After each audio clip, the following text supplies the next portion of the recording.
Oke, bismillahirrahmanirrahim. Kita mulai lagi ngomongin realitas sosial di sekitar kita ya, terutama di psikologi sosial. Nah, salah satunya adalah kemarin itu kan kita sampai ngebahas tentang apa? Psikologi sosial itu? Psikologi sosial itu apa? Change. Apa yang berubah? Ya, berarti apa aja? Think, feel, sama do kan? Kan think dan feel itu proses mental lah. Ini kan perilaku, benar nggak? Karena adanya apa? Presence of others. Ya. Dan presence of others ini kebagi 3 lagi. Apa aja? Real atau aktual, imply. Nah, teman-teman sampai kalau bisa mah kita sampai apal ya. Jadi sehingga kita tahu kalau kemudian ada orang lain di sekitar kita atau bahkan kita yang kemudian bertanya-tanya, kok aku seperti ini? Kok aku kayak gitu sih? Nah, bisa jadi perubahan perilakunya itu karena memang kehadiran orang lain. Yang mesti kalian tahu, yang mesti kita tahu adalah bahwa memang di psikologi itu ada dua mazhab utama. Yang pertama individualis, yang kedua bukan sosialis ya, tapi sosial psikologis, psikologi sosialis lah. Kenapa? Perilaku itu ditentukan oleh dirinya apa oleh lingkungannya. Orang itu pinter karena dia pinter atau lingkungannya nggak ada pilihan lain selain nyebut orang itu pinter. Paham nggak maksudnya? Jadi ternyata realitas dunia ini ada 2 pilihan. 1 memang karena orangnya, 2 karena situasinya. Karena orangnya atau karena situasinya. Kalau orang-orang psikologi sosial mah bilang apapun yang terjadi pada individu itu pasti karena lingkungan. Jadi contoh kayak gini. Orang tiba-tiba naik motornya naik ke trotoar. Itu karena orangnya nggak taat aturan atau karena lingkungannya memungkinkan dia untuk naik ke trotoar. Nah, kalau orang psikologi sosial bilang lingkungannya yang salah, bukan orangnya. Kita harus berbuat sesuatu supaya lingkungannya yang dibenerin. Kan gitu ya, paham ya? Kayak di depan jalan mau ke sini nih, itu kan suka parkir di pinggir jalan tuh ya. Mobil, bukan 1, 4, 5 kan gitu ya. Dan mobil tuh jadinya kemakan tuh setengah jalur tuh kemakan kan sama si mobil yang parkir itu. Terus harus kayak gimana? Apakah harus ditegur orangnya? Nah, ternyata di daerah rumah aku kayak gitu. Di jalan Papanggungan tuh ya, mau ke Sekejati, itu jalan tuh orang-orang pada parkir di situ. Yang nggak punya tempat parkir, yang rumahnya masuk ke gang, nyimpan mobil di pinggir jalan. Kalau mereka parkir di pinggir jalan, yang salah siapa? Orangnya. Kalau mazhab orangnya bilang yang salah orangnya kan. Tapi kan harus diatasi itu ya, masalahnya di mana. Terus apa yang dilakukan? Apakah orang-orang yang ditegur atau capek kan? Ternyata apa yang dirubah? Si trotoarnya diperlebar sehingga dia nggak punya pilihan untuk bisa parkir di situ. Udah deh, nggak ada lagi yang parkir di pinggir jalan. Nah kayaknya yang di depan juga kayaknya harus gitu ya. Trotoarnya diperjelas, memang buat pengguna jalan. Terus dibikin agak ceper sehingga dia nggak punya pilihan, nggak bisa parkir di situ. Kan yang di sini tuh kayaknya si orang yang parkir tuh sedikit ini masih ada bagian sedikit di antara 2 jalur ya. Kalau fix 2 jalur banget kan dia pasti nggak akan punya pilihan, nggak bisa parkir di situ. Aku tuh berarti parkir di tengah jalan. Kan kalau ini dia masih mikir bahwa oh aku masih agak ke pinggir ya nggak? Agak ke pinggir tuh udah ngelangin sebenarnya kan. Nah makanya kita bikin gimana caranya kayak di Jalan Jenderal Sudirman tuh ya, si trotoarnya diperlebar buat pejalan kaki supaya memang pilihannya 2 mobil, bukan 2 mobil setengah. Nah yang setengahnya itu kan dia parkir jadi ngalangin kan. Nah mestinya cukup 2 jalur dan kayak gitu. Nah itu namanya situasi yang dibuat. Kebayang sampai sini ya. Orang lagi jalan nggak ada tempat sampah, mau buang sampah yang nggak punya pilihan kan selain buang sampah di mana aja. Apalagi dia ngelihat banyak sampah-sampah plastik berserakan. Oh, kayaknya boleh untuk buang sampah di sini. Jadi ternyata lingkungan lah, terutama kehadiran orang lain yang membuat dia ngerasa boleh atau nggak boleh melakukan sesuatu. Sampai sini jelas ya?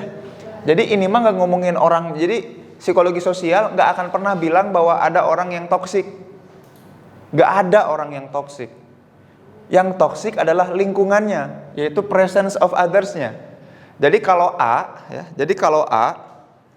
kalau A ketemu sama B, lalu hubungan mereka nggak baik-baik aja. Lalu A kemudian ketemu sama C, hubungan mereka juga nggak baik-baik aja. Apakah si A disebut toksik? Bukan. Tapi apa yang terjadi sehingga kehadiran B maupun C membuat A jadi nggak baik-baik aja, kan gitu. Itu yang diteliti di psikologi sosial. Nggak ada, kita haram hukumnya untuk kita bilang bahwa A toksik, B toksik, atau C toksik. Nggak ada yang toksik. Manusia itu dilahirkan sesempurna mungkin, sebaik mungkin, gitu ya, jelas ya. Nah mungkin kalau di orang-orang psikologi yang mazhabnya individual masih mungkin bilang, wah ini punya gangguan mental. Kalau orang psikologi sosial enggak, lingkungannya masih kita perbaiki dan atasi. Jadi orang masih bisa perform lebih baik atau malah jadi buruk gara-gara apa? Jadi gara-gara kehadiran orang lain, orang bisa lebih bagus performance-nya atau lebih turun performance-nya. Pernah nggak kayak gini? Kita lagi naik motor santai, kecepatannya 40 km per jam. Tiba-tiba ada yang hush. Terus kita bawaannya jadi pengen ngebut nggak? Ya enggak. Kalau dia nyusulnya cepat, kebayang nggak sih? Kita lagi biasa nih, terus dia kita kan cuman kaget. Mau nyusul nggak? Enggak kan? Tapi beda kayak gini nih. Ini gitu ya, tiba-tiba ada yang deket. Jadi kita lagi 40 km per jam, ada yang lewat 120, kita bakal jadi cepet nggak? Ya enggak, biarin aja dia pergi, kan gitu ya. Tapi kalau kita 40 km per jam, tiba-tiba ada yang datang ngedeketin di 45 km per jam. Kita lambat laun jadi naikin 5 km per jam, kan gitu. Lagi jalan di tangga, biasa jalannya, tiba-tiba ada yang naik. Kita ikut kayak gitu nggak? Belum tentu, karena itu mah cepat. Tapi ada yang jalan, tapi dua langkah. Temponya sama langkah kita, tapi dia mah dua step. Kan lama-lama kita juga pengen nyobain, kan gitu ya. Kenapa coba? Ini gara-gara ini nih, presence of others. Ya nggak sih? Betul ya? Asalnya jalan biasa, tapi orang buru-buru, kan kita jadi ikut. Kenapa? Gara-gara presence of others. Di interaksi antar pribadi udah belajar social comparison belum, Festinger? Udah. Cius, benar. Apa kata Leon Festinger, apa katanya? Social comparison apa? Ada yang masih ingat nggak? Oh, karena drama ya? Enggak juga. Oh, tapi didramain kayak gimana social comparisonnya? Aku kayaknya pernah cerita belum ya? Jadi gini ceritanya ya. Mana penghapusnya? Ada penghapus ini. Nah, manusia itu punya kecenderungan untuk pengen ngebandingin sama orang lain. Kita tuh selalu butuh ngebandingin sama orang lain. Makanya ternyata makanya orang psikologi sosial mah suka sombong. Tidak ada psikologi yang bukan psikologi sosial. There is no psychology that is not social psychology. Kenapa? Karena kita selalu butuh presence of others, bahkan diri kita dalam bentuk orang lain. Itulah kenapa abis mandi kita butuh untuk bercermin, untuk tahu kerudung kita udah simetris apa belum, baju udah dikencingin semua apa belum, rambut udah rapi apa enggak, kan gitu ya. Bahkan kita butuh memunculkan sosok orang lain walaupun itu diri kita dalam cermin, paham ya? Karena untuk bisa mengevaluasi diri kita butuh adanya orang lain. Nah, kebutuhan untuk mengevaluasi apakah aku udah tepat bener, itu tuh namanya kebutuhan yang mendorong kita untuk punya yang namanya social comparison. Itu kata tokoh namanya Leon Festinger. Jadi kita tuh selalu butuh untuk membandingkan sama orang lain. Jadi si A ini butuh ngebandingin sama si B.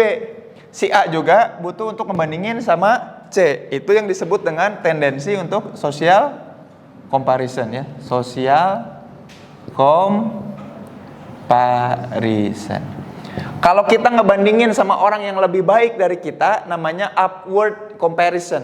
Ya, kalau ke atas namanya upward ya. Tiap kali aku minta gini, nanya gini, tolong diulangi lagi ya, supaya teman-teman latihan pronunciation. Jangan sampai aku nguji jadi pengen ngamuk gara-gara ada mahasiswa enggak nguji, aku jarang nguji ya, karena di Unjani kan jarang ada yang mau diuji sama aku ya. Lagi ngebimbing lah ini mah. Mungkin kalian jodohnya sama aku nanti bimbingannya ya. Mungkin ya, naudzubillah, padahal bukan bilang amin ya, naudzubillah. Aku paling gak suka kalau orang pronunciation-nya salah ya.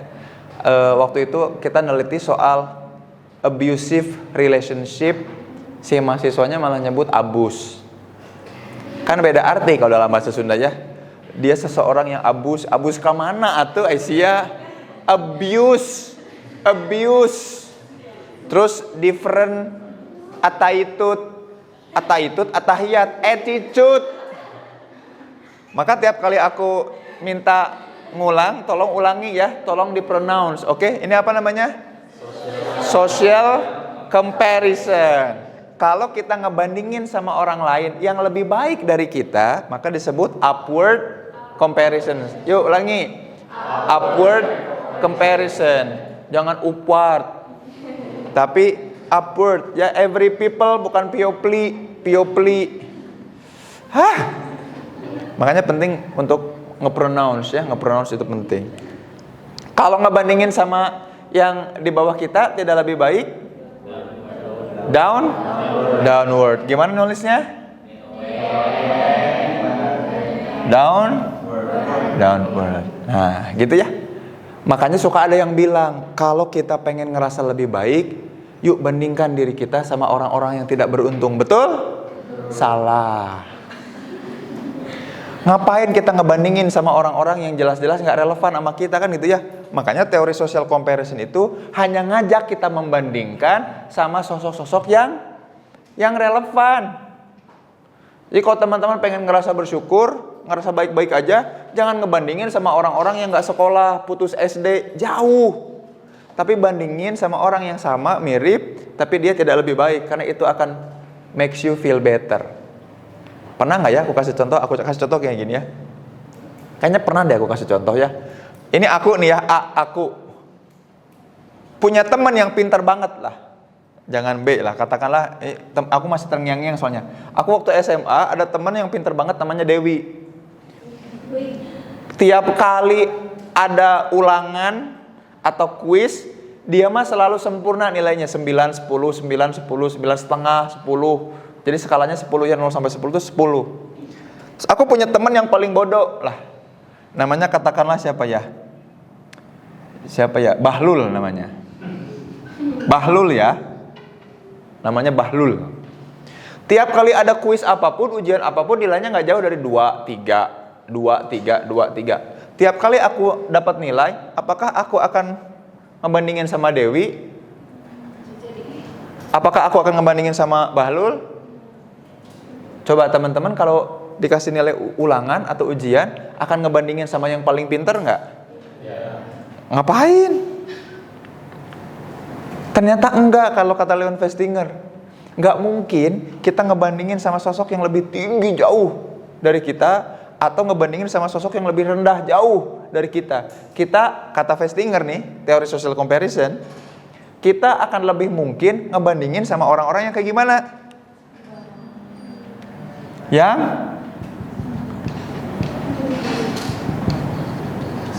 relatively similar. Yuk ulangi. Relatively similar. Contoh, ulangan matematika. Ada kuis matematika 10 soal. Kita ngerjain, dikumpulin, diperiksa sama guru, terus dipanggil satu-satu. Zain Permana, aku datang, terus aku lihat nilai aku ternyata 6. Apakah aku akan ngebandingin sama Dewi? Nanya, Wi, kamu nilai berapa? Kayak gitu? Enggak, aku akan nanya ke orang-orang yang kemungkinan besar punya nilai yang kurang lebih mirip sama aku, yaitu bestie aku. Yaitu aku nanya teman sebangku, siapa? Yang sebelah kan siapa? Si Nandang. Bener ya? Aku nanya, Nang, nilai kamu berapa? Terus si Nandang bilang 6,5. Kira-kira bete nggak kita? Kok enggak? Kenapa nggak bete? Nilai kita 6, kalau kita nanya ke si Dewi, ya udah wajar lah dia pasti 9, ya nggak? Mau kita 6, mau 7, Dewi tetap 9. Mau kita 6, mau 7, si Bahlul tetap 2 atau 3. Maka ngebandingin sama mereka nggak relevan buat kita, nggak mengubah think, feel, do-nya kita secara signifikan. Paham ya? Tapi ketika aku ngebandingin sama si Nandang, terus Nandang bilang aku 6,5. Entar dulu kok bisa lebih setengah? Mana-mana lihat nilai kan gitu ya. Aku nanya, Dewi kamu berapa? 9. Sini dong mau lihat yang benernya yang mana. Nggak mungkin, lebay banget kita. Ya udah aja pasrah, dia mah pinter, ya nggak sih? Tapi kalau Nandang 6,5, nanti dulu lihat dulu. Kamu dapat setengah dari mana? Kebayang nggak sampai sini ya? Coba teman-teman dapat ujian, ada yang pintar banget di kelas, dia dapat 90, kaliannya nilainya 70. Teman nongkrong kalian, teman makan siang kalian dapat 73. Kan kita penasaran dapat 3 dari mana? Kita pengen tahu tuh, kok lu kayak gitu sih? Jadi kita lebih bete sama orang-orang yang similar tapi dia lebih baik. Nah, ini beda nih kasusnya kayak gini.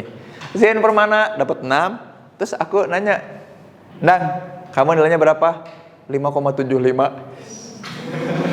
Langsung senyum. Ya nggak? Langsung senyum. Ya nggak? Kenapa langsung senyum? Aku lebih baik. Dan kita lupa, padahal ada siapa? Dewi. Kita berpuas. Makanya teman-teman, tolong kalau mau ngasih tahu supaya orang feeling better, jangan ngajak dia ngebandingin sama orang-orang yang jauh di bawah. Tapi ngebandingin sama orang-orang yang relatively similar, tapi dia agak tidak lebih baik. Kebayang gak sampai sini ya? Clear ya? Kamu bersyukur dapat 70. Nih teman kamu dapat 69. Oh iya sih, alhamdulillah. Kan gitu. Kebayang gak sih kita dapat 73, teman sebangku kita, teman sebelah kita dapat 70. Di sini tuh tenang. Yes. Walaupun ada si Dewi itu yang 90. Clear sampai sini ya? Tuh, bayangin. Kehadiran orang lain, bahkan performance-nya orang lain, itu kita banding-bandingkan. Makanya teman-teman, kalau teman-teman pengen terus tumbuh, bergabunglah sama orang-orang yang relatively similar, tapi ngajak terus bertumbuh, ya nggak? Karena dia di momen dimana, oh ternyata 60 itu jadi nilai wajar kita. Lama-lama 70 itu jadi nilai wajar kita, betul nggak? Lama-lama 80 jadi nilai wajar kita, 90 jadi nilai wajar kita, tahu-tahu pas kita gaul sama kelompok lain, orang lain, oh ini tuh bagus ya. Kebayang sampai sini ya? Makanya pilih-pilih teman itu penting. Dengan siapa kita menghadirkan others, itu ngaruh ke bagaimana cara kita think, feel, and do. Gaul sama orang-orang yang sekolah S2, bikin aku pengen S2. Kalau aku gaul sama tukang seblak, mungkin akan jualan seblak. Bukan berarti S2 lebih baik dari tukang seblak ya, bukan ya. Tapi kebanyak poinnya ya, how I see things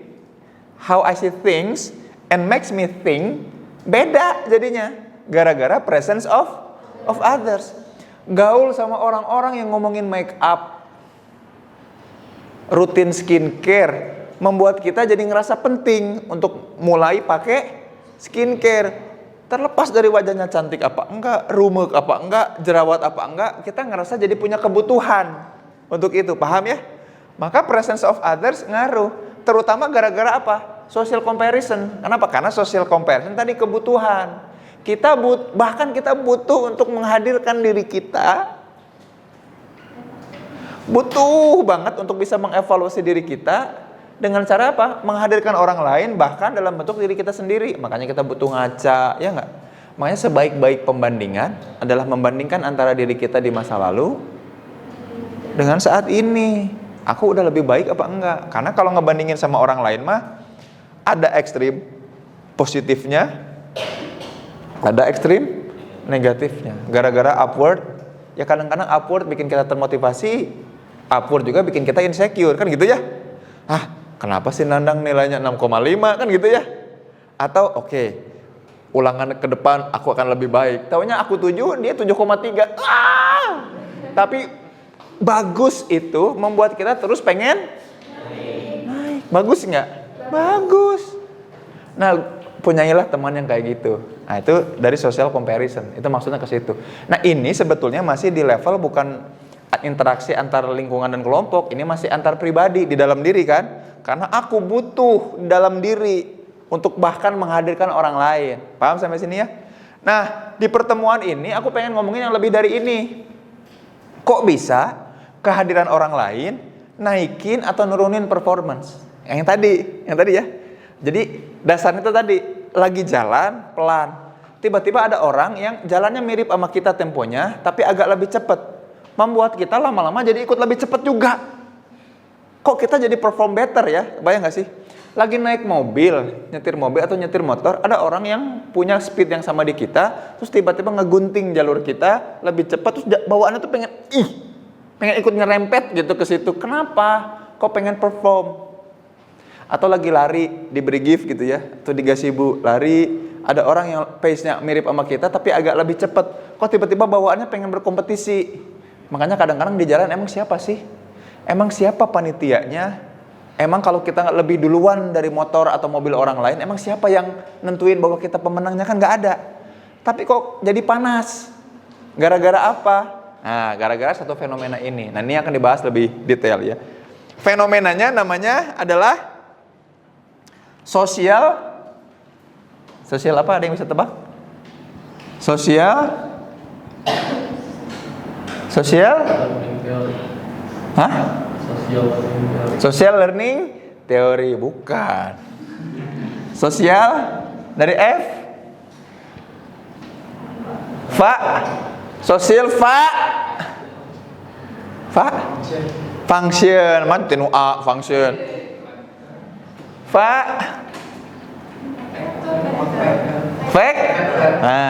Facilitation. Ya. Nah, kita mau ngomongin ini lebih detail ya. Ada satu fenomena di psikologi sosial ya yang disebut dengan social facilitation. Tokohnya ada dua, teman-teman. Tokoh yang pertama adalah Norman Triplett. Siapa? Norman Triplett ya. Wilhelm Wundt itu nemuin psikologi tahun berapa? 1800? Enggak tahu. Astagfirullahaladzim, dicoret gerak banget aku spidol. Psikologi ditemukan lewat filosofiske itu tahun 1890 1890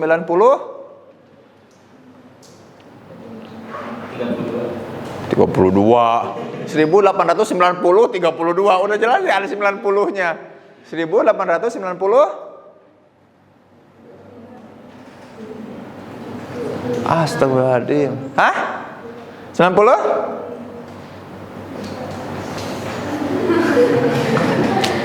1896. Ada artikel pertama di jurnal namanya Filosofiske.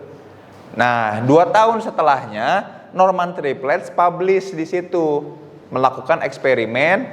Eksperimennya apakah namanya social facilitation? Bukan. Norman Triplett kemudian nemu satu teori, satu temuan namanya dynamogenic factor. Ya, namanya apa? Dynamogenic faktor. Apaan ini? Ternyata beliau nemu ada hal yang membuat orang seperti halnya dinamo, punya energi. Jadi kehadiran orang lain itu jadi faktor yang ngasih energi kepada diri seseorang, yang membuat orang jadi perform gitu. Eksperimennya Norman Triplett simple. Norman Triplett itu dosen, guru statistik, matematik di Princeton, tapi dia juga atlet gitu ya. Dia lucunya kayak gini, kenapa ya tiap kali aku sprint, setiap aku sprint itu lari cepat ya, catatan waktu aku tidak pernah lebih baik jika dibandingkan aku sprintnya bareng sama orang lain. Kebayang nggak? Kalau aku lari sendiri, cepet-cepetan sama diri sendiri, itu waktunya tidak pernah lebih baik kalau aku ngajak orang lain balap lari. Jelas sampai sini ya? Kok kehadiran orang lain membuat aku lebih perform? Nah, nanti lama-lama para tokoh sepakat istilahnya bukan dynamogenic factor, tapi namanya adalah social facilitation. Kenapa disebut social facilitation? Karena presence of others memfasilitasi dia jadi lebih perform. Paham sampai sini ya? Social facilitate someone to perform. Ya, social atau presence of other facilitate someone to perform. Paham sampai sini ya? Nah, dari sininya yang kemudian disebut dengan dynamogenic factor, kata Norman Triplets tahun 1890. Nama yang psikologinya. Ini berapa tahun setelahnya? Kan tadi aku bilang berapa tahun setelahnya? Berarti 1898 gitu. Kebayang sampai sini jelas ya? Jadi ternyata kehadiran orang lain itu bisa memfasilitasi kita untuk lebih perform.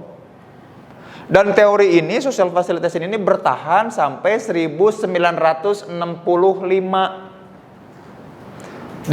Di tahun itu 1965 ada tokoh namanya ini dia. Siapa? Siapa ini? Robert apa? Namanya ini nih. Nah, Robert apa? Robert apa? Robert Zayong namanya. Robert apa? Zayong. Jadi jangan sampai salah nyebut ya. Makanya pronunciation penting kan? Ada tokoh yang mungkin kita semua kenal. Nih. Siapa? Freud, kan bacanya Freud, bukan Freud. Menurut Sigmund Freud kan enggak, tapi Sigmund Freud. Ada lagi muridnya Freud, namanya ini. Disebutnya siapa? Dipanggilnya siapa? Nih. Dibacanya apa? Lakang. Ini disebutnya Lakang. Ini Freud, ini Lakang. Terus ada tokoh namanya Karen.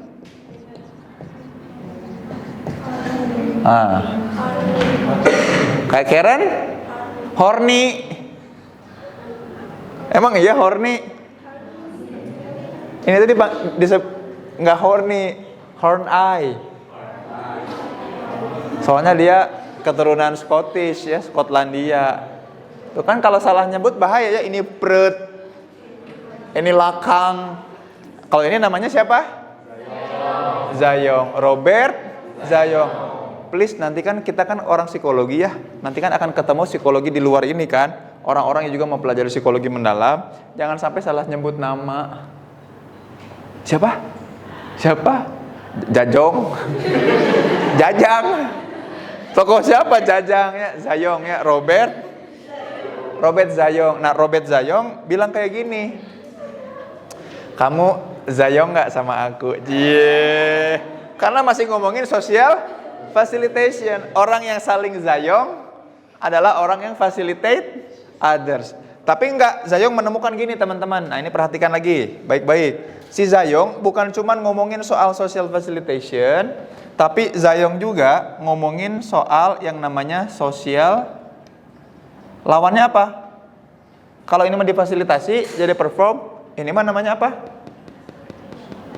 Lawannya facilitation apa? Disfacilitation, unfacilitation, namanya social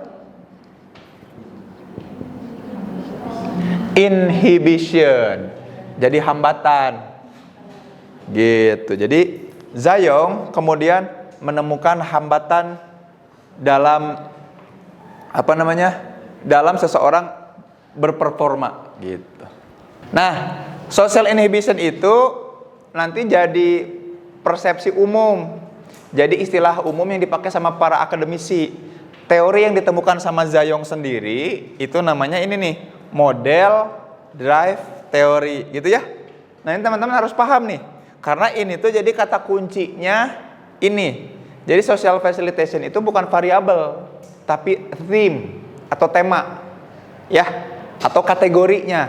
Teorinya dapat dari sini. Jadi kalau nanti variabel penelitiannya apa? Social facilitation, pasti aku bantai. Karena bukan social facilitation variabelnya, tapi dynamogenic atau model drive. Ya, memang sama-sama mengefasilitas. Ini mah cuma definisi umum kayak psikologi sosial. Kayak variabel, bukan variabel kan psikologi sosial. Penelitian kamu tentang apa? Psikologi sosial. Iya, betul kalau tentang apanya. Tapi variabelnya apa? Kan ada yang lebih dalam kan? Nah, ternyata social facilitation sama social inhibition adalah jadi satu tema atau fenomena. Nah, si teorinya adalah ini nih. Teorinya apa? Norman Triplets bilang orang-orang tuh jadi dapat energi gara-gara presence of others, gitu ya. Kalau Zayong belum tentu.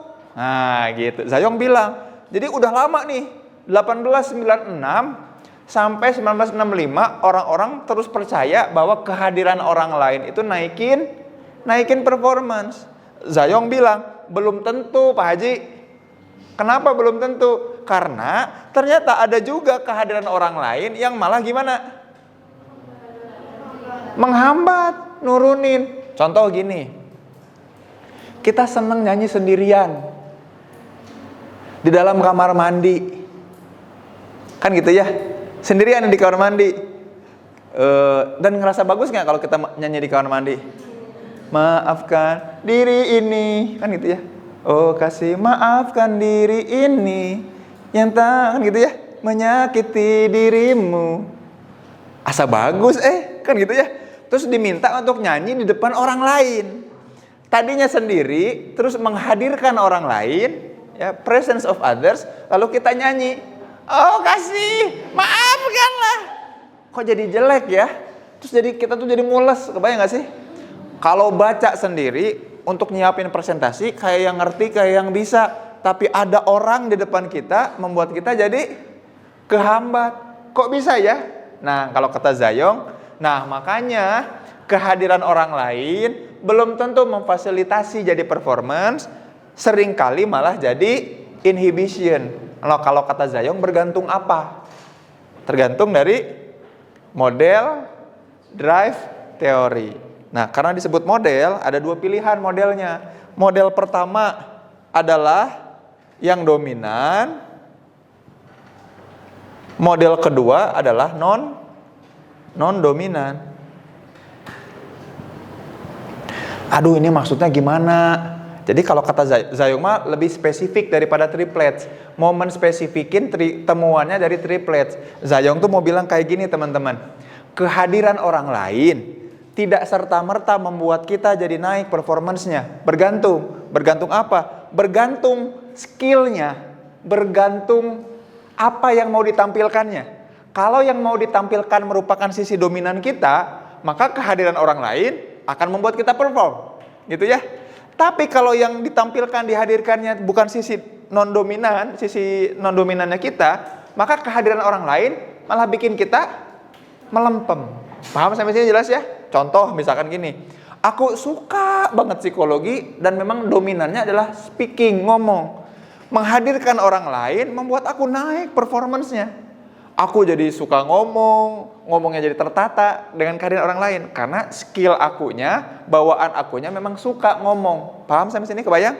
Ada orang-orang yang dia nggak paham psikologi, ngomong bukan bagian dominannya, ditanya sama orang lain. Dihadirkan orang lain untuk mendengarkan dia, ya dia melempem dong, turun dong. Paham sampai sini ya? Kita suka jalan, seneng jalan jauh kita jago, makanya kita disebut artis, barangkali Arageng Bitis.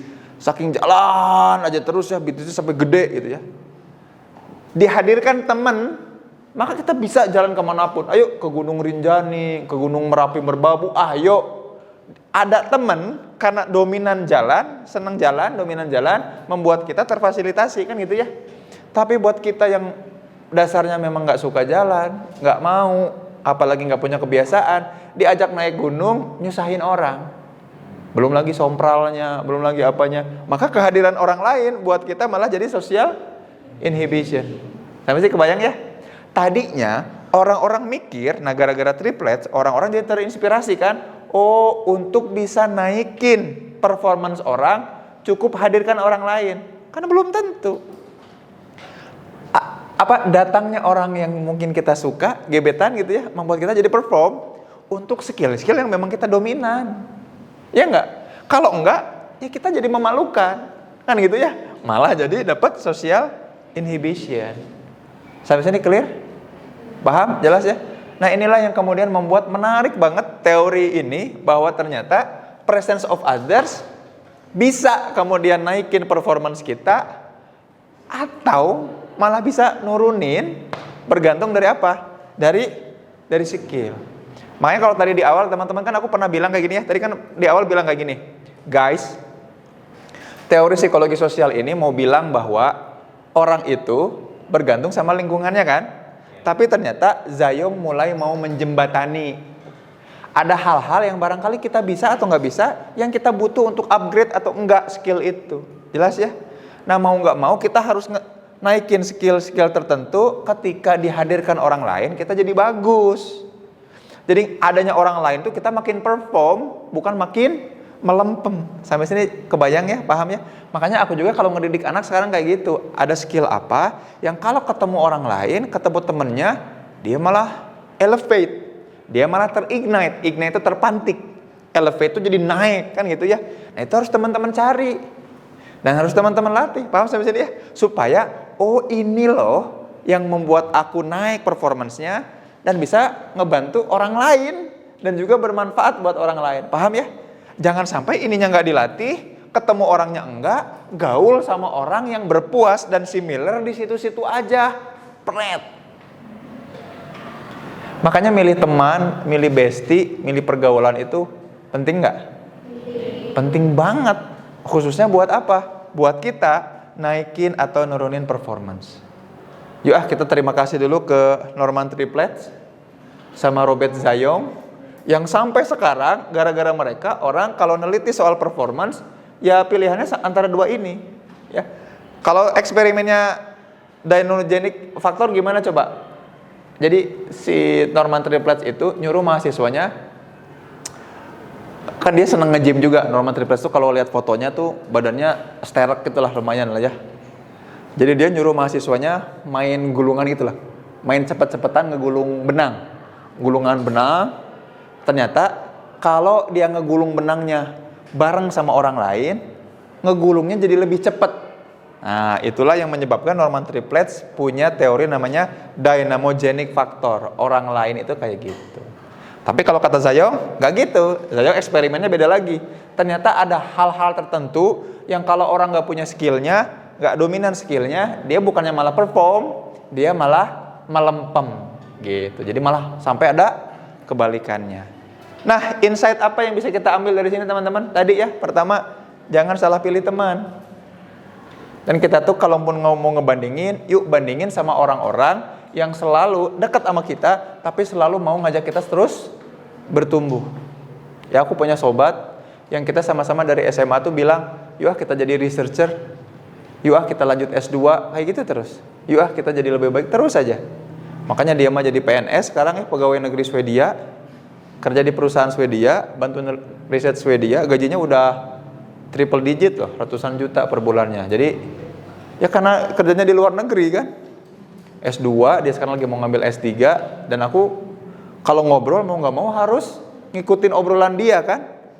Enak tuh, jadi kita obrolannya isu-isu luar negeri, global, sustainable development. Pas ngomong sama orang lain, aduh kok kayaknya nggak sreg ya. Ya beda. Ya, sampai sini mudah-mudahan kebayang ya. Apalagi kan katanya Indonesia lagi nggak literate banget ya. SMP aja masih banyak yang nggak bisa baca, coba bayangin. Yang ngeja aja nggak lancar, kan gitu ya. Ngehitung nggak banyak bisa. Nah makanya mudah-mudahan ini jadi acuan buat kita untuk mau gaul dan jadi orang-orang yang selalu naikin skill, punya teman dan bergaul, atau jadi teman yang ngangkat orang lain, ngefasilitasi dia untuk jadi a better person gitu. Sampai jumpa di pertemuan berikutnya ya.